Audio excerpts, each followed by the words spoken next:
Defendía a capa y espada la ideología progre, aseverando que un hombre se convierte en mujer al autoidentificarse como una. Él le hizo la misma jugada diciendo que se identificaba como una negra lesbiana. Ella lo llamó ridículo y la tía que supuestamente debía ofenderse tuvo un ataque de risa y lo verás en este video.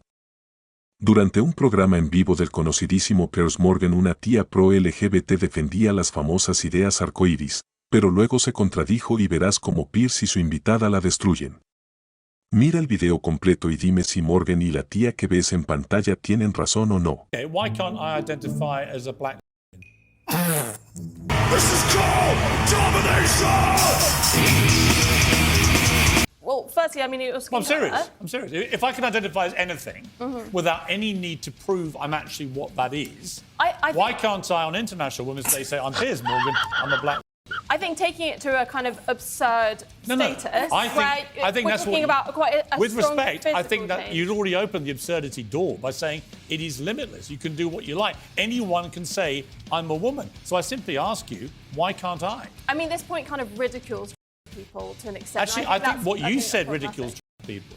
Because actually people who go through the full process, who actually go through what we used to call a sex change, which I don't think you can muck around with original biology, but those who actually go through surgical procedure over a number of years, I've got great respect for that very difficult journey they go on. I have zero respect for people who just wallop their hand up and go suddenly, I'm a woman and I want all the rights that a woman has and I want to compete, say in sport, I'm a 6'4" athlete, sprinter, swimmer, whatever, who's competed very mediocrely in male sport, and I want to come in and crush women in swimming pools and in sprinting events and break all their records, perhaps irrevocably, just by saying, I'm a woman. I think that is the absurdity you were talking about. My response was to say, well, if it's limitless, why can't I then say whatever I want to say? And you say immediately, as I knew you would, well, that's ridiculous. But my point is, you were being ridiculous. Well, that's your opinion. You can think I'm ridiculous, but I don't think you can say, well, it has to I don't know why I am, but you're not. I don't think you have to say it's post-op is the only way that someone's allowed to identify. Well, the original standard for us to the original decide. standard for being gender was being diagnosed with gender dysphoria, which is a legitimate condition. And now it's been, oh, however way you feel. So if you feel on Tuesday you're a woman and on Thursday you're a pizza, that's perfectly valid. But to you, that's ridiculous. And I want to know why that is ridiculous. We should be talking about actual women on International Women's Day. That's not crazy. I mean, I agree. I think, but your idea of an actual woman... the chromosomes, it's pretty It's an adult female. It's not difficult. The chromosomes are a pretty good indication. I don't think you have to be biologically female to identify Then as you a are woman. wrong, because then I can identify as a fox. Yeah. But again, it's You a kind can. of absurd point. How many? Like, Well, let me ask you this. Let me ask you this, Angelica. How many are there? 2. There are 2. Oh. Wow. So you don't believe in at all? Well, I think there are... Whoa, hang on. Whoa. There are 2.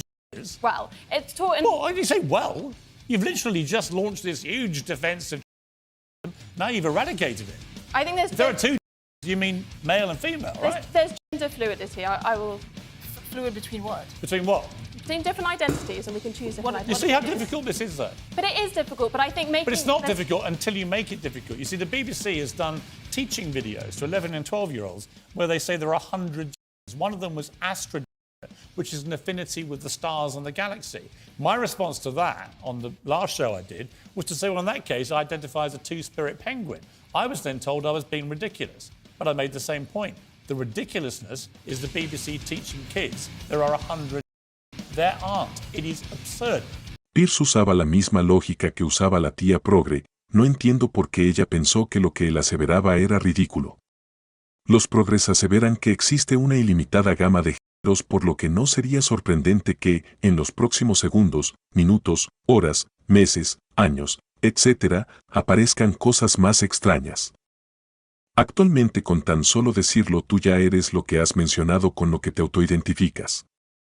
Eso, como lo sabrás, ha conllevado que los espacios que eran denominados como espacios seguros para mujeres simplemente desaparezcan.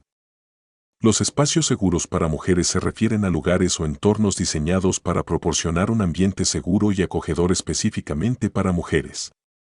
Estos espacios se han creado en respuesta a la preocupación por la seguridad y el bienestar de las mujeres en diversos contextos, como en el ámbito laboral, en eventos públicos, en instituciones educativas o en otros entornos sociales. La idea detrás de estos espacios es crear lugares donde las mujeres se sientan cómodas, protegidas y libres de amenazas o acosos. Los argumentos en contra de permitir a los mal denominados mujeres participar en estos espacios a menudo se centran en cuestiones de privacidad, experiencias compartidas y preocupaciones sobre la seguridad, preocupaciones del sentido común, debido a las diferencias biológicas.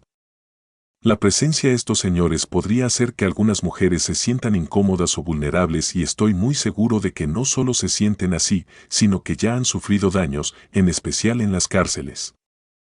Asimismo, hay progres defensores de una supuesta inclusión de mujeres en estos espacios, argumentando que la exclusión podría contribuir a la discriminación y marginalización de las personas trans. Además, argumentan que las preocupaciones sobre la seguridad pueden basarse en estereotipos y malentendidos sobre las mujeres trans, cosa que no tiene sentido.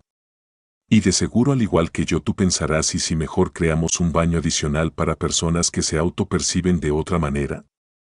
Pues yo creo que solo estaría plagado de hombres, y por si no lo sabías, la comunidad arcoíris no acepta la idea, dado que, tal como menciono, sienten que al hacerlo se les está discriminando. ¿Tú qué opinas? Déjamelo saber en los comentarios.